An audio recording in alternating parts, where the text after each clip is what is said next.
Good morning, everyone, and welcome once again to Westside Church of Christ. My name is Bryan. I am the student minister here, and it is always such a privilege and a pleasure to be able to spend time with you. So welcome once again.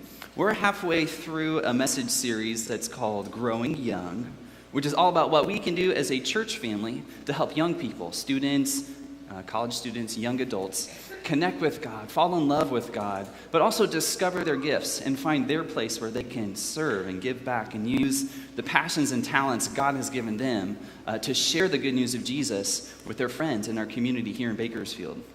The series that we're doing is based on a book called Growing Young and the researchers behind it looked at hundreds of churches across America that are really doing an incredible job of reaching young people.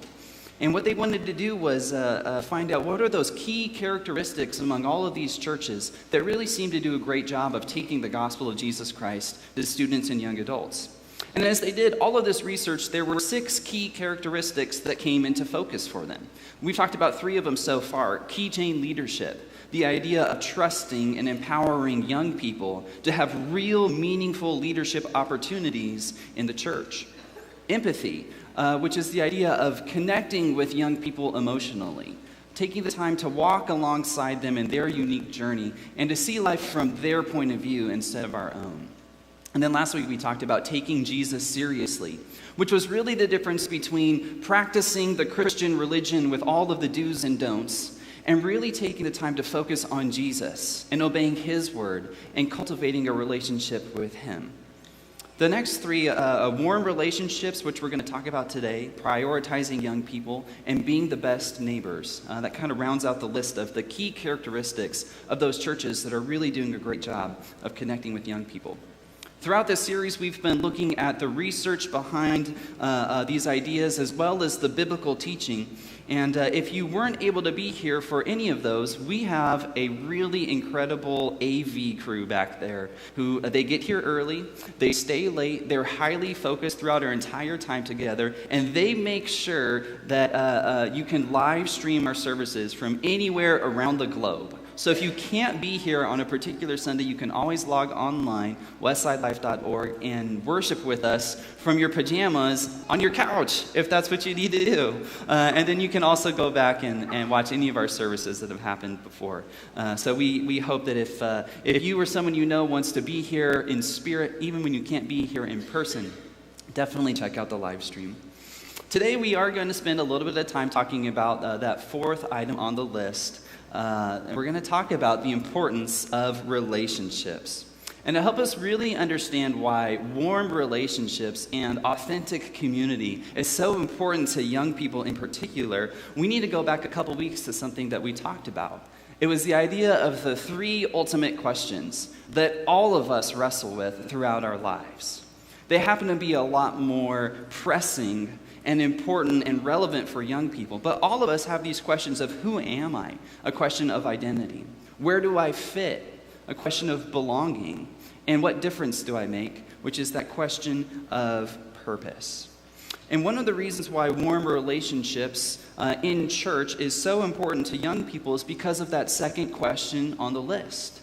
Young people in particular are highly conscious of the relationships that they have. Where do I fit in? And there's also sometimes a lot of insecurity that goes along with that. Am I accepted here? If I show up, will people be excited to see me or wondering why I decided to show up? There's a lot of insecurity about, am I going to be liked for who I am? Do I need to change who I am in order to get them to like me? So there's a lot of insecurity about where people fit in. And so the church, with all of that sort of insecurity kind of bubbling in the background of young people's minds, the church has a really amazing example to be a community that accepts people for who they are and provides warm relationships. And so we have a great opportunity to help meet that key developmental need that a lot of young people have. One of the surprising things for me that's come up as I've read through this book and looked into the research behind it is how frequently the research shows that young adults, young people, students aren't exactly looking for the things that I thought might be important to them, even as an experienced youth minister. At the beginning of the book, it talked about 10 different things your church doesn't need to grow young. And they discovered that reaching young people didn't necessarily involve huge churches with million-dollar budgets and enough entertainment and technology to make Disneyland jealous. Those things were okay in general, and if you were already doing the core traits that we talked about, that could maybe be sort of an added bonus. But what they found was that young people are really looking for something deeper, something more meaningful, something a lot more significant. They're looking for warm, authentic relationships, and in particular, the kinds of relationships that go beyond what happens in our formal worship settings on Sunday mornings.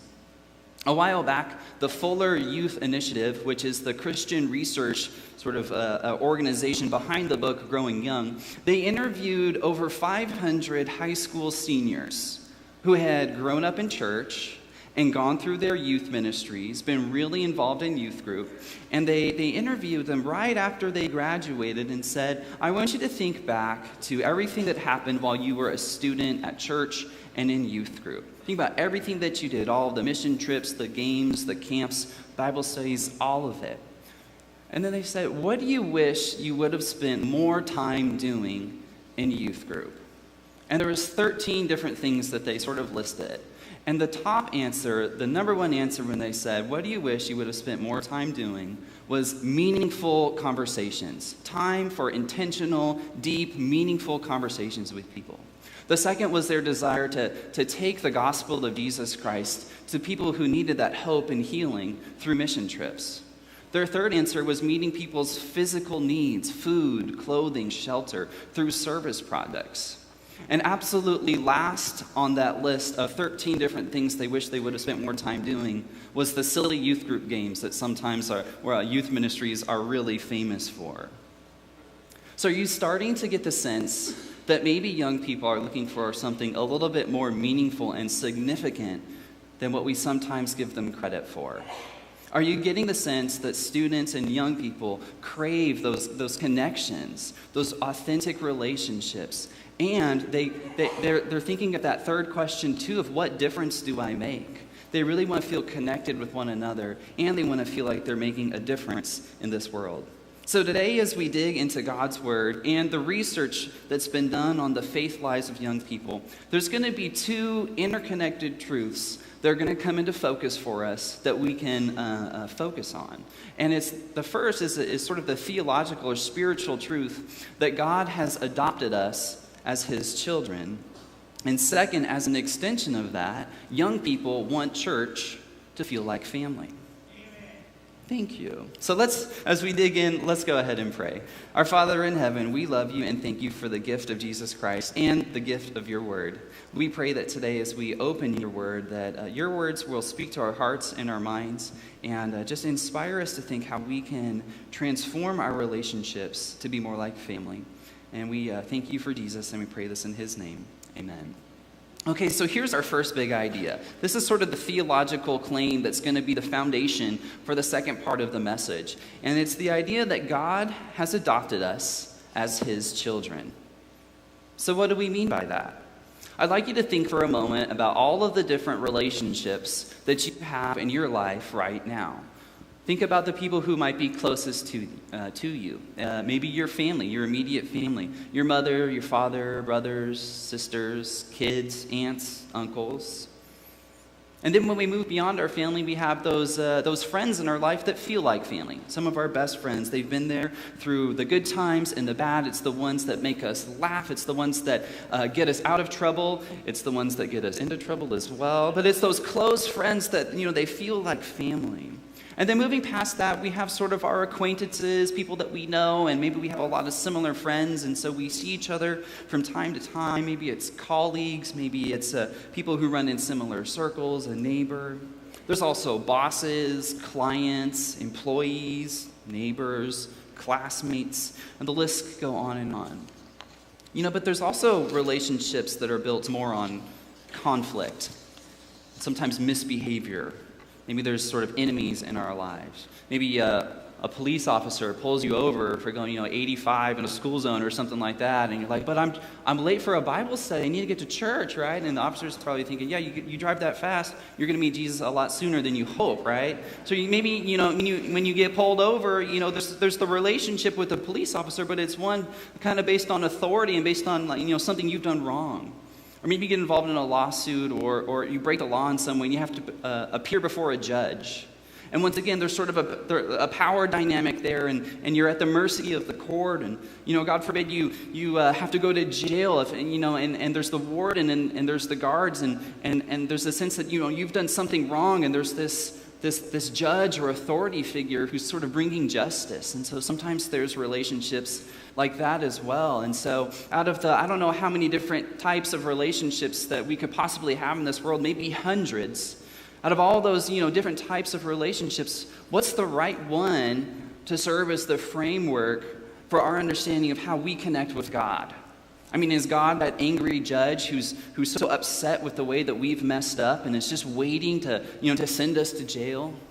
Is he that best friend who's laughing with us and, bailing us out when we get in trouble? Is he like someone we're dating? Like, that's an interesting concept to think about, like a dating relationship with God. So out of all the different relationships that we could have, what's the right one to think about our relationship with God? Well, how do you think he describes it in the Bible? How does he want us to think about our relationship with him? The Bible makes use of many different rich metaphors to help us understand our relationship with God. But one of the ones that really stands out to me is the idea of family. In several places throughout the New Testament, God uses the language of adoption to describe our relationship with him. So we're going to read a short passage from Romans chapter 8. And I would really encourage you to read the entire chapter. But we're going to read a short part of it in Romans chapter 8, verses 15 and 16. So if you have a Bible open, you can start turning it there. If you want to get your Bible app open, you can start tapping it there. But we're going to read from Romans chapter 8 and verse 15. It says, "So you have not received a spirit that makes you fearful slaves. Instead, you received God's Spirit when he adopted you as his own children. Now we call him Abba, Father. For his Spirit joins with our spirit to affirm that we are God's children." These short few lines come in the middle of a bigger discussion. The Apostle Paul is having this larger discussion about the idea of being in control. And we love to be in control. It's sort of part of the ethos of what it means to be an American citizen, is that we are independent.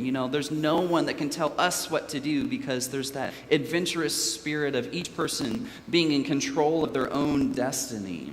But Paul is talking about the idea of control and how when we have sin in our life, which is sort of that idea of rebelling against God and following our selfish desires, sin is a remarkably strong force in our lives. In fact, it's so strong that Paul says it's like we're slaves to sin, slaves to that selfishness, and sin is our master. It's not like you're basically a good person and you just kind of have this little bit of sin that's off to the side. It's that sin is the master controlling us. And in a chapter early in Romans 7, he talks about how he knows what's right and he wants to do it, but the power of sin in his life is sort of leading him in a different direction. And even though he knows it's wrong, he feels so drawn to it, because sin is that powerful driving force in our lives when we don't have Jesus Christ in our hearts. And so that's where the good news of verses 15 and 16 come in. Because it's saying that God is setting us free from that power of sin. And beyond that, he's not just setting us free and telling us to go live somewhere on our own. He's setting us free from sin and then adopting us into his family and giving us his Spirit that joins with our spirit, so that we have the power to resist the temptations that we face from sin and to follow the leading of the Spirit instead. Because as Paul develops this argument, he's saying you're either going to follow the master of sin, or you're going to have Jesus Christ in your hearts, which will allow you to follow the Spirit instead. And so it's sort of like an either or. And as really good, faithful Americans who believe in independence, we want to be the only person who's in charge of our life, and we resist the idea of being a slave or servant to anything or anyone. And so sometimes we think, I don't even want to be a slave to God. I kind of want to run my own show. But Paul is saying you either follow sin as your master or you follow God as your master. And the good news here is that God is setting us free from the power of sin to adopt us into his family, where God can protect us and watch over us and give us power to live that righteous life that he's created us to live. And this same theme, this is not like a one-off in the New Testament. This same theme of family and adoption is echoed later as well. In 1 John chapter 3, verse 1, it says, "See how very much our Father loves us, for he calls us his children." And that is what we are. In Ephesians chapter 1, verse 5, God decided in advance to adopt us into his own family. So when we read these passages in the New Testament, and there's others that are very similar, when we read these passages about God adopting us into his family, it lays the theological framework. It gives us that core biblical truth that's going to help us understand why the idea of warm relationships, church that feels like family, is such an important idea when it comes to reaching young people with the gospel of Jesus Christ. The book Growing Young talks about a young man, a college-age student, a young adult named Lawrence. And Lawrence was a real person. He grew up going to church. He grew up going to youth group. But as he got a little bit older, high school senior, college freshman, he really became disillusioned with church. And he had some different experiences that really made him start to think of religion in general and Christianity in particular in really negative and cynical terms. Well, when Lawrence and his girlfriend got a lot more serious and got engaged, they started thinking back to an earlier time in their life when church kind of was an important part of their lives.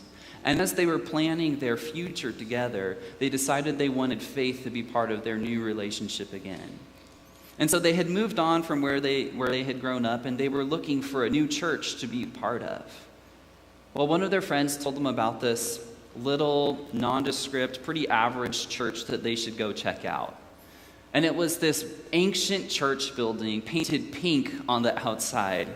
And as they went in for services, they started wandering around, and they couldn't really find anyone. Like, they had an auditorium where they kind of expected everyone to be, and no one was there. And so they're just sort of wandering around the building.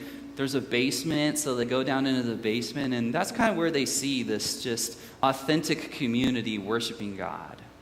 They sat down on these rickety metal chairs, and it was kind of like Grandma Gladys kind of got up and started sharing a little bit, and the 6-year-old Timmy got up, and he was kind of running around the church and taking communion to people and stuff like this. And there was no like impressive social media presence. They didn't really have a great website. The church on the outside really didn't look all that impressive. It wasn't a huge budget church. But it was exactly what Lawrence and his fiancée were looking for. A real, authentic community. They weren't trying to be anything that they weren't. They were embracing their struggles, embracing their imperfections.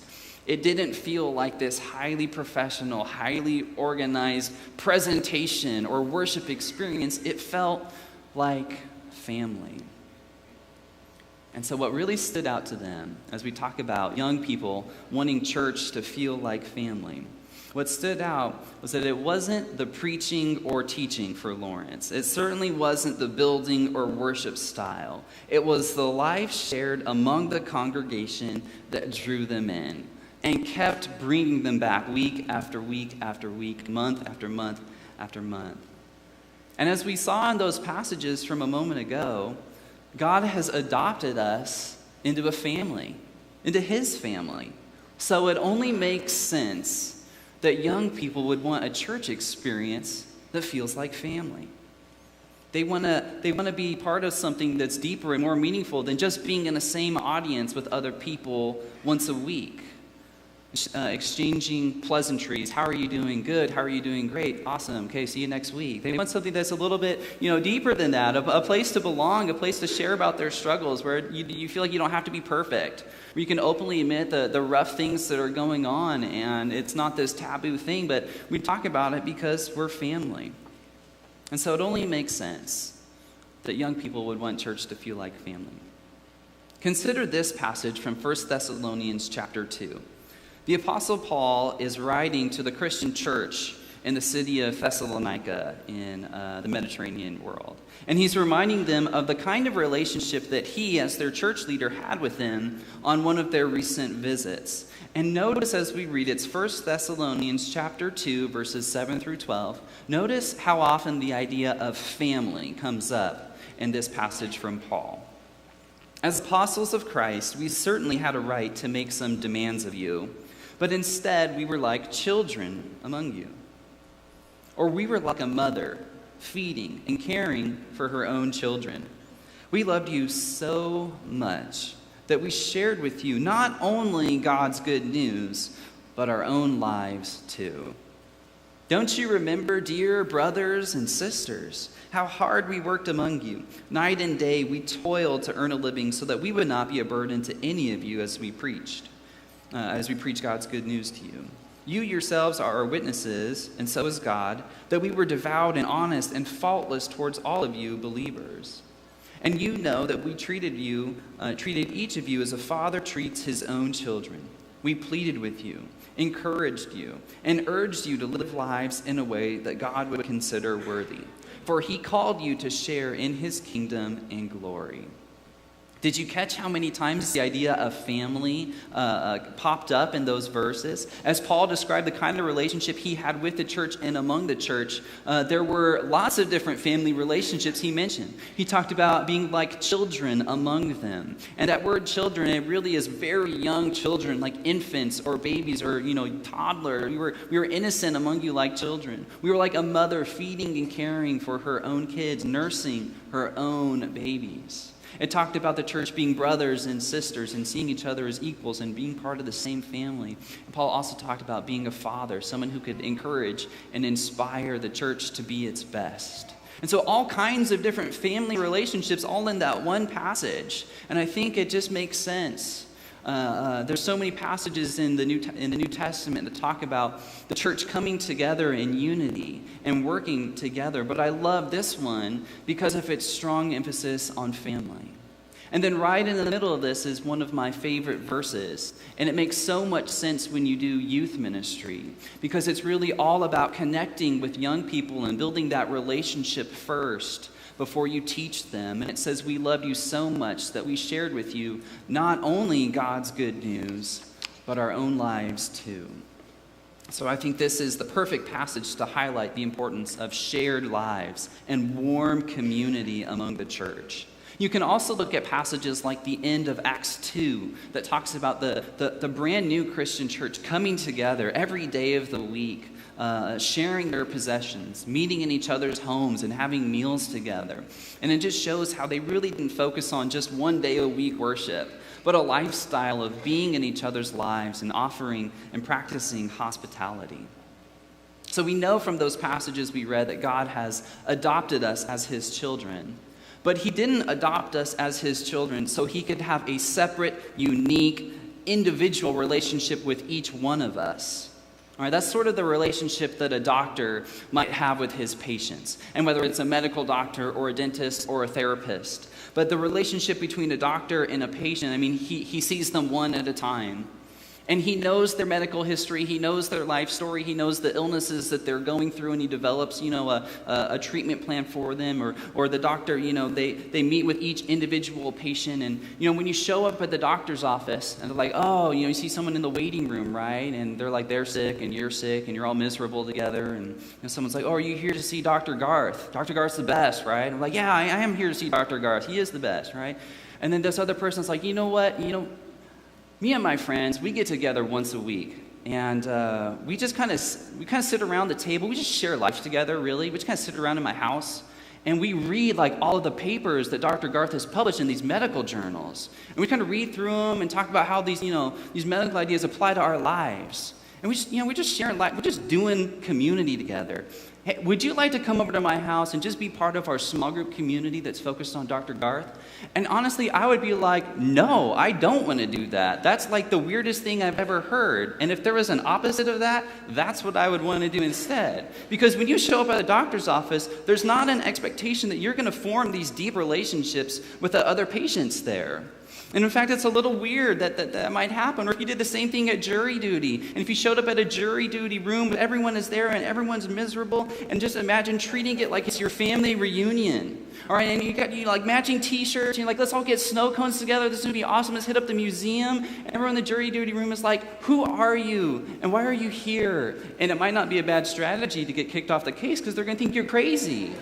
And so, like, different situations call for different types of relationships, but I think that doctor-patient mentality, where I'm here, I'm here just to see the doctor, and they're going to heal me, they're going to give me what I need, and then I'm going to go. I think that is sometimes the way that we approach worship in church, where it's just, I'm going to show up, and the entire church exists to create this emotional moment for me where I can connect with God, right? Like, it's all about me and God connecting and having a moment together. And, I've got hurts in my life that God can heal, and I'm going through tough things, and I need God to be my doctor, my therapist. And we focus on the doctor-patient relationship at church, and we completely miss out on one of the biggest gifts that God has given us, which is each other. And we have that doctor-patient mentality, and we focus on, well, if I didn't feel close and connected with God in this worship service today, then it wasn't that good. And we forget that God might be choosing you to be the one person that speaks life into the person sitting next to you, or the person sitting on the other side of the room for you. And that when we're so focused on what we can get out of our connection with God, we stop being the brothers and sisters in Christ that someone else might really need. And so coming to church isn't like going to the doctor. It is a lot more like that family reunion. God adopts us not only into his family, a relationship with him, he adopts us into a family so we can be in relationship with one another as well. Westside as a church is probably never going to be the biggest church in Bakersfield. We are probably never going to be able to spend millions and millions of dollars every year sharing the gospel and having, countless programs. We're probably never going to be on the cutting edge of technology and having the world-class professional worship experiences, and that's completely okay. Because it's not in the DNA of our church to be stuff that we're not. And young people in particular can tell when you're trying to be something you aren't from a mile away. Those things aren't really in the DNA of our church, and that's okay because God has called us. And I think he's given us unique gifts and unique talents and a unique opportunity to be a warm family church. And warmth is more than superficial community, as the book Growing Young says. It's like family. In fact, the phrase like family surfaced as the most common term young people use to describe their church. So this morning we have actually a special treat. I've invited a few of our college students and young adults to be part of a panel. And we're going to invite them up now. We've got Brooklyn Franklin, Ricky Sotil, Ian, and Katie Nickel. So you guys can come up on stage and join me. We're just going to do a little Q&A about the idea of relationships and things like that. And Brooklyn, could you please grab that microphone right there? So we're going to have them join us on stage here. Please take a seat as our honored guest. And we're just going to spend a few minutes talking about the idea of relationship. Hey, let's give them a big round of applause, by the way. Thank you, guys. Thank you for taking time out of your morning to join us on stage. Welcome, welcome. So we just talked quite a bit about the idea of relationships, and whoever wants to chime in, you don't have to answer every question, but whoever wants to chime in, feel free. We're casual here. So why do you think so many people your guys' age as college-age students, young adults, young married, Why do you think so many people your age are looking for a church experience that feels like family? And feel free to just pick up the mic and go for it. Well, I guess as you kind of get through high school and then you go into college and go through that experience, I think that you start to get busier and you start to have more responsibilities, and I think that your circle kind of gets smaller, I would say. And I think when young people who are still trying to be involved with the church, they want something that they can fall back on, like a family kind of atmosphere. They can come to you on Sundays, on Wednesday nights, or whenever, small groups and devotionals and stuff. And I think that as you get older, you start to realize that someone that wants to have a relationship with God wants that kind of family atmosphere that they can always go to, because as you get older, your friend groups get smaller and you have less time to be around people, and I think that's something that draws younger people. Yeah. Anybody else?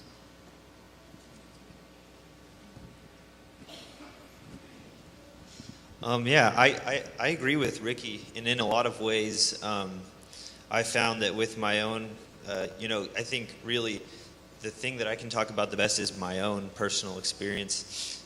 For me, being a part of a group is in some ways healing. Kind of having what Bryan was describing earlier is this: I come for an experience where I can connect with God. It actually can become lonely after a while, and I don't think that that's ever what God intended, right?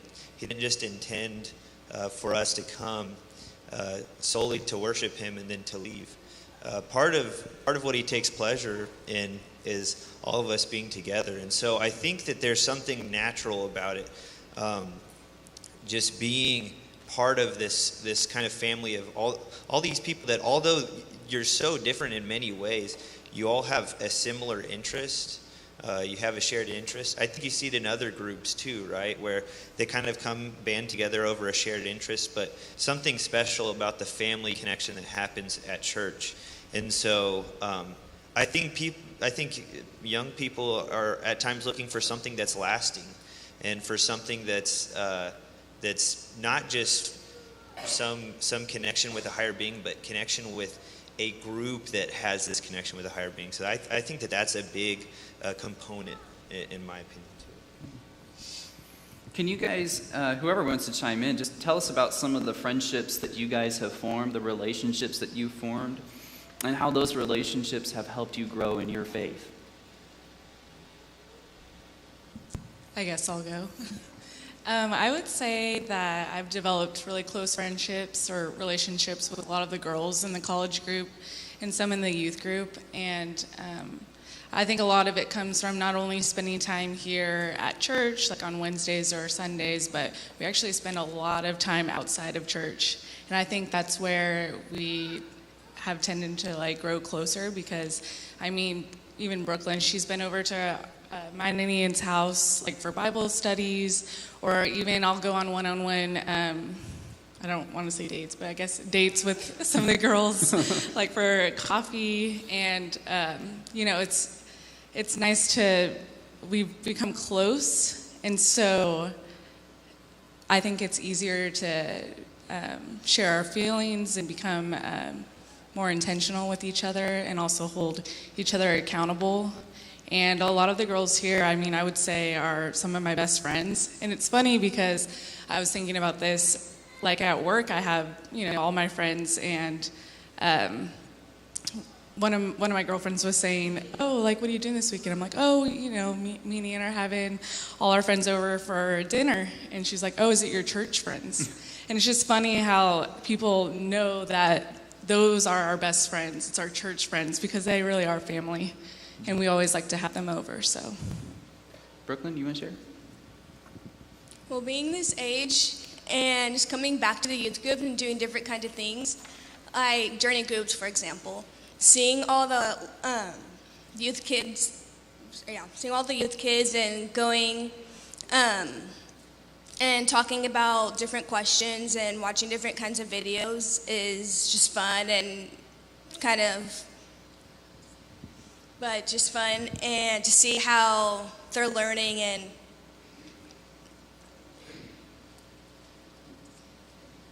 Yeah, that's perfect. That's perfect.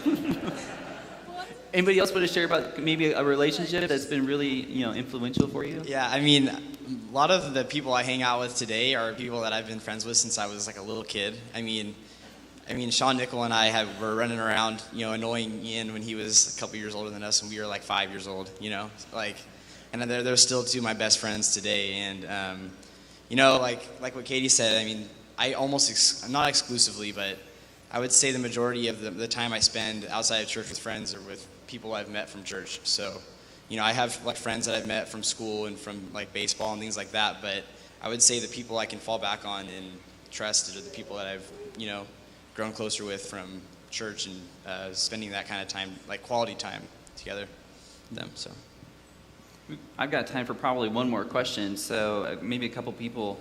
What's something that you think is sometimes missing from our relationships within a church? So like maybe it's one thing that we can try and focus on if we wanted our relationships with each other to improve.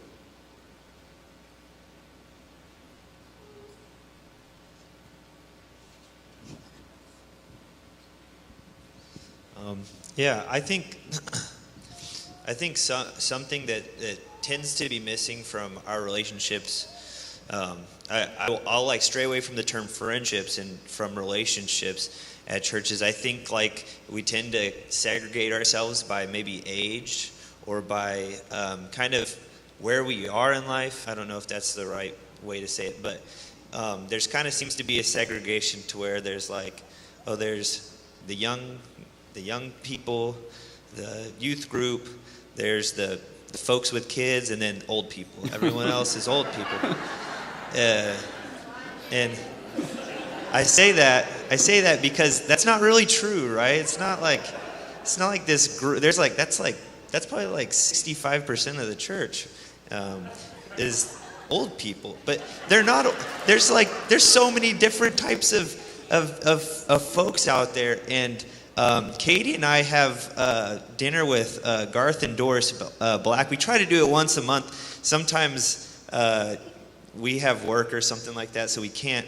But that's a relationship that I cherish, and so much. It's more than just like Garth and Doris sharing their wisdom with us. It's just enjoying spending time with them. And so, and I know Rich Fabre, he would fall into the group old people, but I love that guy, and it's so fun to spend time with him. And yeah, I go kiss his head every time I see him. And I think that what I found is that people with different places in their lives are more than just a mentor or more than just a grandparent. But they can also be your friend, and they can also and you can have fun with them, and you can cherish that relationship. And so I think that what I've noticed is like segregating ourselves, and I hope that they feel the same way about spending time with me. I hope that they're like, man, I like seeing you. But I think that sometimes segregating ourselves, it lets us see like, oh yeah, this is a great family, and I only spend about my time with about 10% of it. But it lets us see like the whole family, and it lets us enjoy all of that. And so that's kind of something that I think that we could do a better job of personally. Perfect. Well, we're pretty much out of time for this portion of it. So thank you guys so much. We feel really blessed having you guys as part of our church family, the rest of our college ministry, our young adult ministry. Let's give them a big round of applause, and we'll send them off back to their seats. Thank you guys so much.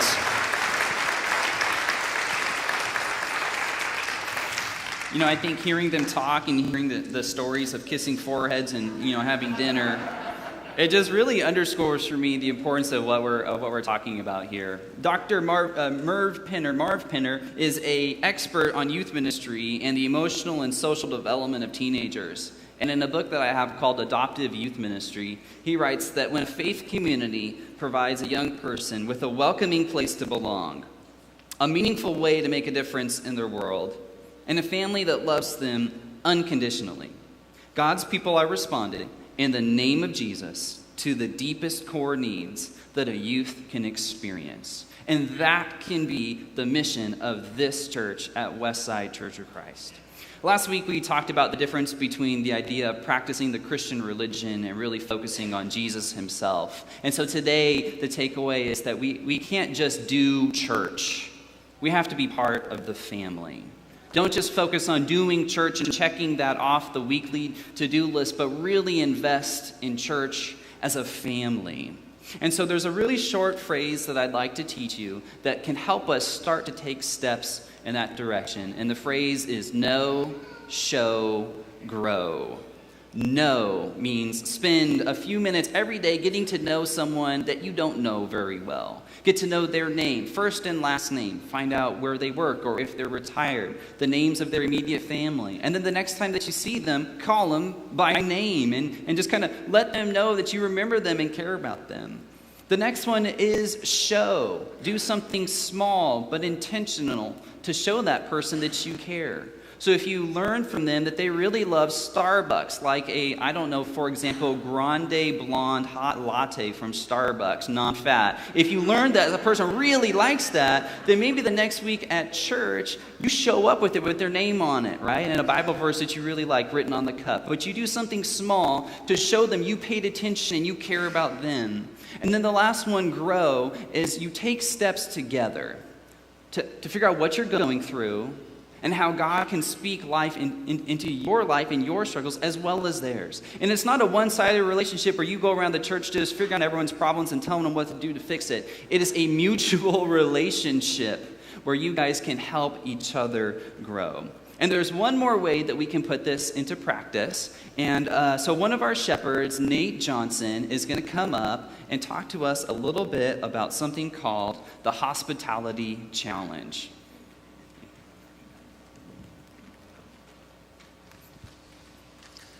Good morning.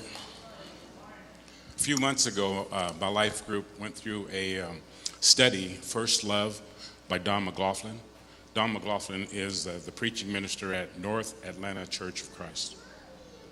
At his church, he gave a challenge, the Hospitality Challenge. For a month, the challenge was for every member to ask another member to a meal. And during that meal, you were supposed to share your stories, get to know each other. At first, the response was really bad. But once it got going, it spread like wildfire. Here are some of the reasons that were given that people didn't want to participate. I don't know what to cook. I don't have time. I don't have time to clean my house. I don't feel comfortable. I myself probably have to get over some of these, time. I feel my clock is full, so do I have time to do this? Yes, I do, but the main purpose was not the food, but rather it created an opportunity for them to get to know their brothers and sisters, to help nurture the family, to learn about each other. So with all that said, I would like to extend that challenge to us. For our body the next 4 weeks with these following rules. Every member invite another member to share a meal. The original plan was to have the meals in the homes. Some of you already go out to lunch on Sundays, and that will be an option. It's easy to ask someone that you know or that's in your circle of friends. But we're asking you to step out of that circle. Ask somebody that you don't know very well. That's the purpose of this.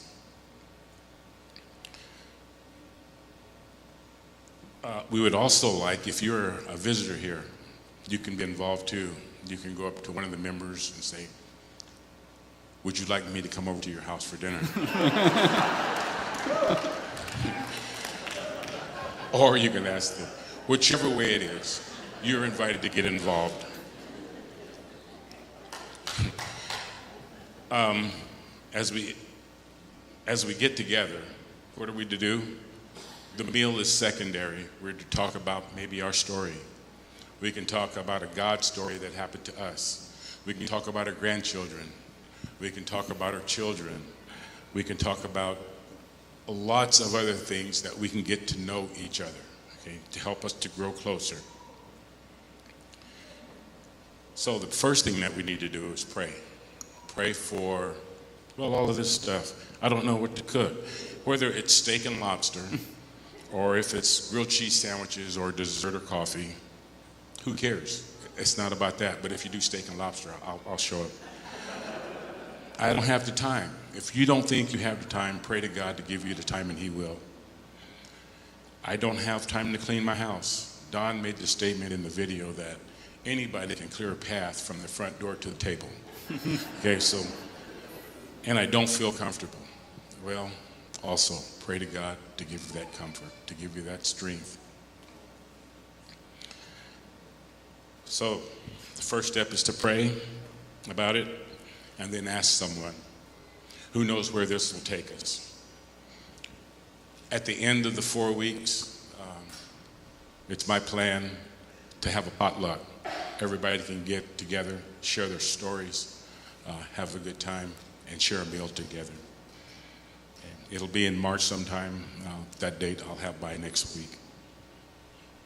So if we're going to know, if we're going to show, and we're going to grow, what a great way to start. Thank you. Thank you, Nate. And as you guys are getting together, make sure and take some pictures. And if you want to post them to social media, you can use that hashtag Westside Family. And I'd love just to see all the pictures start coming through of you guys meeting together and spending time with one another. We're going to offer an invitation right here. And I just want to say thank you for extending a little bit of extra time to hear from our young adults and from Nate. And I know that we went a little bit longer than we normally might go, but that's part of being a family sometimes, right? So thank you so much for being here, worshiping with us. And if you are ready to say, look, I want to join this Westside family. I'm ready to enter God's family and let Him adopt me. I'm done, following my own way and my own lifestyle, and I want to follow the direction and teaching of Jesus Christ. Whatever you need, we invite you to come pray with us during this next song.